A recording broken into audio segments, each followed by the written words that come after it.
Big boss season 7 winner కనిపించకుండా పోయాడు. పరారీలో ఉన్నాడా లేకపోతే ఎవరైనా ఏమైనా కిడ్నాప్ చేశారా లేకపోతే ఆయన కిడ్నాప్ అయ్యాడా ఏమీ తెలియట్లేదు. చాలామంది వెతుకుతున్నారు పోలీసులతో సహా.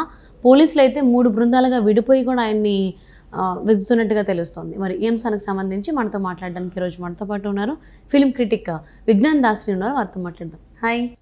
యాక్చువల్లీ ఇప్పుడు వరకు జరిగిన సీజన్స్ ఏవైతే ఉన్నాయో బిగ్ బాస్కి సంబంధించి ఏ విన్నర్ కూడా ఇలా పరారీలో లేడు. For the first time season 7లో విన్నర్ బయటకు వచ్చిన తర్వాత ఎంత గలాటా జరిగింది, ఎంత విధ్వంసం జరిగింది మనందరం చూసాము. సో తీరా చూస్తే ఇప్పుడు విన్నర్ కూడా కనిపించకుండా పోయాడు. అంటే తనని ఎవరైనా కిడ్నాప్ చేశారా లేకపోతే తనని తానే కిడ్నాప్ చేసుకున్నాడా, అసలు గొడుగు ఎటువైపు వెళ్ళింది? ఎందుకంటే పల్లవి ప్రశాంత్ ఇంటి పేరు గొడుగు. సో ఏమైంది ఏంటి, గొడుగు ఎక్కడికి వెళ్ళింది, గొడుగు ఎటువైపు గాలి వీచికి ఎటు వెళ్ళిపోయింది అనే ఆలోచనలో అందులో ఉన్నారు. సో అసలు ఏమైంది పల్లవి ప్రశాంత్కి, ఎక్కడున్నాడు? యాక్చువల్లీ ఫస్ట్ టైం మీడియా మూకుమ్మడి దాడి చేసింది అబ్బాయి పైన. యాక్చువల్లీ మీడియా దాడి చేసిందా? ఎగ్జాక్ట్లీ. అమ్మో. ఏం జరిగిందంటే అబ్బాయి హౌస్ నుంచి బయటికి వచ్చాడు. వచ్చి రాగానే మాతో మాట్లాడు అని చెప్పి అందరూ ఎగబడ్డారు. తను ఆల్రెడీ పొద్దున్నుంచి ఏం తినలా, డిహైడ్రేషన్ బాడీలో ఉన్నాడు, మంచినీళ్ళు కూడా తాగల అబ్బాయి. పైగా సఫోకేషన్. అప్పటికీ ఒక 50-60 మెంబర్స్ యూట్యూబ్ ఛానల్స్తో మాట్లాడలేదని కాదు. ఆ తర్వాత ఇంకొంతమంది పక్కకు వచ్చి నాకు 5 నిమిషాలు ఇవ్వు, పక్కకు వచ్చి నాకు 10 నిమిషాలు ఇవ్వు, నేను అనేసరికి అన్న మీ అందరితో నేను తర్వాత మాట్లాడతా, ఇప్పుడు నన్ను వదిలేయండి, నా వల్ల అవ్వట్లా, సఫోకేషన్గా ఉంది అని చెప్పేస్తానంటే అయినా కూడా వాళ్ళు వినకుండా. అండ్ నెక్స్ట్ నెంబర్ 2, నేను వచ్చి 6 గంటలు వెయిట్ చేశాను, నేను వచ్చి 10 గంటలు వెయిట్ చేశాను. నిన్ను ఎవడు రమ్మన్నాడు? ఫస్ట్ ఆఫ్ ఆల్ 6 గంటలు 5 గంటలు వెయిట్ చేయడానికి. నెక్స్ట్, నీకు నువ్వు ఎందుకు అంత ఇంపార్టెన్స్ ఇచ్చుకుంటున్నావు? ఫస్ట్ నేను వచ్చి అంతమంది వచ్చారు, పాపం అందరూ ఎగబడుతున్నారు. ప్రతి ఒక్కరు కూడా ఫుటేజ్ కోసమే వచ్చారు. ప్రతి ఒక్కరికి ఆయన ఫుటేజ్ ఇంతో కావాలి, 2 మాటలు 3 మాటలు. వీళ్ళు పక్కకు పిలిచి నాకు 5 నిమిషాలు ఇవ్వు, 10 నిమిషాలు ఇవ్వు అని చెప్పి ఇబ్బంది పెట్టేసరికి నేను పొద్దున్నుంచి అన్నం కూడా తినలేదు. అండ్ అబ్బాయి ఫరారీలో ఉన్నాడు, పోలీస్ బృందాలు వెతుకుతున్నాయని చెప్పి ఫేక్ న్యూస్ రాశారు. అబ్బాయి ఇంట్లోనే ఉండి తన పొలం దగ్గర నుంచి వీడియో పెట్టాడు.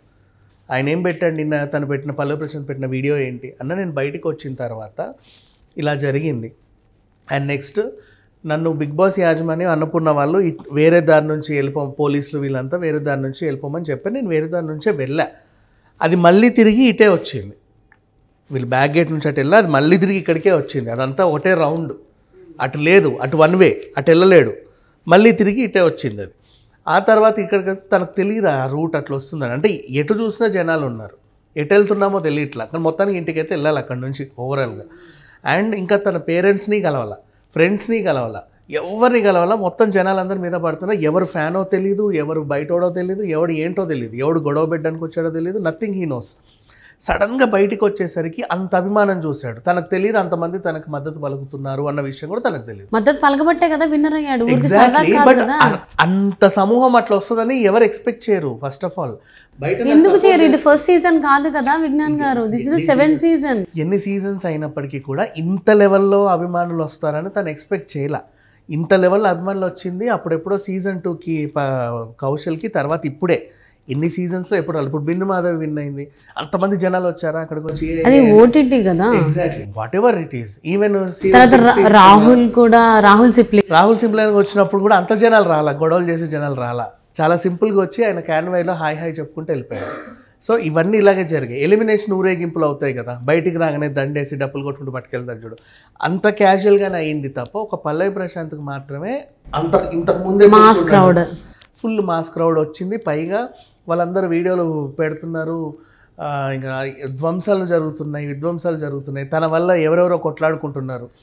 ఇది నేను అటు చూడాలో తెలియదు, వీళ్ళకి ఇంటర్వ్యూలు ఇవ్వాలో తెలియదు, పోలీసు వాళ్ళకి క్షమాపణ చెప్పాలో లేకపోతే అన్న నా దండం పెట్టాలో తెలియదు, పేరెంట్స్తో మాట్లాడాలో తెలియదు, అక్కడ ఉన్న సిచ్యువేషన్ అంతకంటే తెలియదు. ఒక చక్రవ్యూహంలో ఉన్నాడు ఆ అబ్బాయి. సో ఆ టైంలో వచ్చిన ఫ్రస్ట్రేషన్ ఏంటంటే అందరు ఒక్కసారి దాడి చేసి తన్ని గట్టిగా అనేసరికి, సరే అసలు మీ నుంచి తప్పించుకోవడానికి తనకి ఇంకో వేరే అస్త్రం దొరకల. మీరందరూ మా రైతులకి ఏం చేస్తారో చెప్పండి, అప్పుడు నేను మీకు ఇంటర్వ్యూలు ఇస్తాను, అది ఇది అని చెప్పి ఏది పడితే మాట్లాడేశాడు. ద రీజన్ తను కూడా వాంటెడ్లీ అనలా, అన్కాన్షియస్లోనే అన్నాడు. అన్కాన్షియస్లో మరీ అన్కాన్షియస్లో అన్నాడని కూడా చెప్పలేము, ఒక ఫ్రస్ట్రేషన్లో అన్నాడు. అది ఫ్రస్ట్రేషన్, అది అంత ఏం చేయలేదు. అంటే ఇప్పుడు కేసు ఫైల్ అయింది కూడా వాళ్ళు ఎవరైతే తన వల్ల న్యూసెన్స్ ఒకటి జరిగింది కదా. చెప్పాలి అంటే కేసులు అన్ని ఆయన మీద ఫైల్ అవ్వలేదు. ఇదంతా కూడా ఇప్పుడు ఇందాక నేను ఫస్ట్ ఒక టాపిక్ చెప్పాను, మూకుమ్మడి దాడి అని. ఎవరైతే అసంతృప్తులు ఉన్నారో వీళ్ళందరూ కలిసి ఒకటే న్యూస్ని అదే విధంగా స్ప్రెడ్ చేసి దాన్ని బాగా వైరల్ చేశారు. కానీ అబ్బాయి ఫరారీలో ఉన్నాడు, 3 పోలీస్ బృందాలు వెతుకుతున్నాయి, గాలింపు చర్యలు పెట్టారు, ఎక్కడా దొరకట్లేదు, వాడు ఫోన్ స్విచ్ ఆఫ్ వచ్చింది, అదైంది ఇదైంది అని అన్నారు. కానీ నథింగ్ వాజ్ హ్యాపెండ్. తన ఫోన్ బాగానే ఉంది, తను చక్కగా కూడా పొలం గట్టు దగ్గర కూర్చొని హ్యాపీగా వీడియో పెట్టాడు. అది ఆన్లైన్లో కూడా ఉంది, యూ కెన్ సీ ఇట్. ఆన్లైన్లో ఉంది, ఇప్పుడే చూద్దాం. మీ దగ్గర ఫోన్ నెంబర్ ఉందా పల్లవి ప్రశాంత్ది? అంటే ఫోన్ పనిచేస్తుందో లేదో చూద్దామని.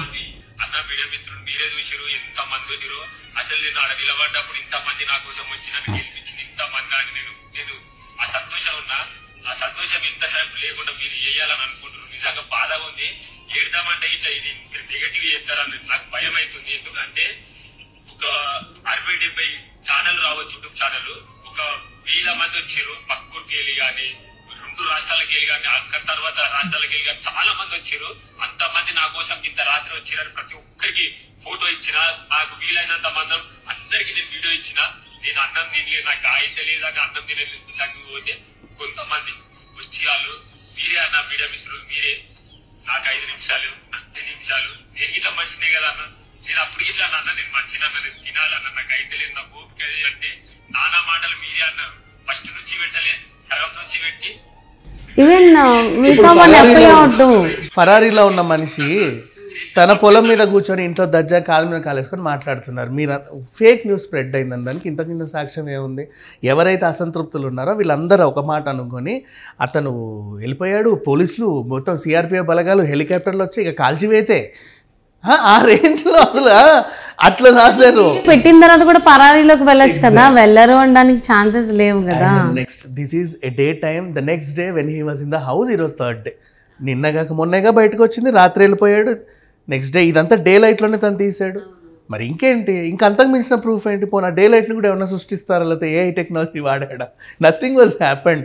అబ్బాయి బాగానే ఉన్నాడు, ఇంట్లో చక్కగా ఉన్నాడు. కాకపోతే ఎవరిని రానివ్వట్ల, తలుపులు వేసేస్తున్నారు, లోపలికి ఎవరిని రానివ్వట్ల. మా అబ్బాయిని కొంచెం ఊపిరి పీల్చుకొనివ్వండి, 2 రోజులు మాతో ఉండనివ్వండి, తర్వాత బయటకు వస్తాడు. కొంచెం he needs a small rest అంతే.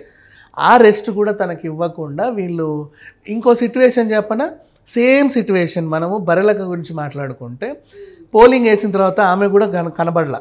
నెక్స్ట్ ఓటేసింది, వెళ్ళింది ఓటేసింది, కనపడలా తను కూడా, రైట్? ఆమె కూడా కనపడలే. బర్రెలక ఫరారీ అని రాశారు. ఎందుకు? అప్పుడు కూడా మనం మాట్లాడుకున్నాం, షీ నీడ్స్ రెస్ట్. అంత సఫోకేషన్లో అంతమంది జనాల మీద పడి రోజు ఏదో ఒకటి అడుగుతా ఉంటే ఇంకా బర్రెల కన్నా జనం మధ్యలో తిరిగింది 20 రోజులు 30 రోజులు. కానీ పాపం పల్లె ప్రజలు ఒక్కసారిగా వచ్చారు, ఒక్కసారి జనం మీద పడ్డారు. బర్రెలక కంటే 10 times ఎక్కువ సిచ్యువేషన్ ఈ అబ్బాయిది. బర్రెలకని దఫాలుగా వచ్చి జనాలు కలిసి వెళ్ళారు, భోజనాలు తిన్నారు, అంత బాగానే ఉంది. ఒక్కసారిగా మీద పడ్డారు, పైగా నడి రోడ్డు మీద, జూబ్లీ హిల్స్, అక్కడ ఎంత ట్రాఫిక్ ఉంటుందో మనకు తెలుసు, పోలీస్ కంట్రోల్ చేయలేరు. సో లా అండ్ ఆర్డర్ సమస్య వస్తుంది అని చెప్పింది కరెక్టే. లా అండ్ ఆర్డర్ సమస్య, మీరు త్వరగా ఇక్కడ నుంచి వెళ్ళండి, లా అండ్ ఆర్డర్ సమస్య వస్తుంది. పోనిస్తే కదా, వెళ్ళిపోతే దాన్ని కూడా వెళ్ళిపోమంటారు ఏంటన్నా? రైతు బిడ్డని ఇలా ఇది చేస్తారండి, రైతు బిడ్డని జనాలేమో కావాలనుకుంటున్నారు, పోలీసులు ఏమో పొమ్మంటున్నారు. అట్లా వెళ్ళిపోతే వీళ్ళందరూ బాధపడతారేమో. ఒక్కసారి అలా కనబడి రెస్పాన్సిబుల్ సిటిజన్ గా లా అండ్ ఆర్డర్ కూడా మనం చూసుకోవాలి కదా. కానీ వాడి మెచ్యూరిటీ అంత కాదు, అది కూడా మైండ్లో పెట్టుకోవాలి. ఈయనేమి పెద్ద రాజకీయ అనుభవం ఉన్న ఒక 60 ఏళ్ళ మనిషి కాదు. క్రౌడ్ కంట్రోల్ 60 ఏళ్ళు ఉండాల్సిన అవసరం లేదు మెచ్యూరిటీ కోసం, రైట్? జస్ట్ 20 అయినా చాలు మెచ్యూరిటీ. ఏం లేదా, బయటకి స్ప్రెడ్ అయిందంతా ఫేక్ న్యూస్. ఈ అబ్బాయి బాగానే ఉన్నాడు, ఇంట్లో ఉన్నాడు, త్వరలో బయటకు వచ్చి అందరికీ ఇంటర్వ్యూలు ఇస్తాడు. ఇప్పుడు చెప్పిన మీరు ఇన్ని నిమిషాల్లో 2 points అయితే నేను ఏకీభవిస్తాను. ఒకటి, మెచ్యూరిటీ లెవెల్స్ లేవు అనే దానికి సంబంధించి పల్లవి ప్రశాంత్కి, అండ్ ఇంకొకటి మేబీ తను పరారి అంటే కేసులు ఏవైతే ఉన్నావి అన్నీ కావాలి ఫేక్ న్యూస్ అనే దానికైతే నేను ఏకీభవిస్తాను మీ దానికి సంబంధించి. And thank you so much for spending your valuable time with us Vignan గారు.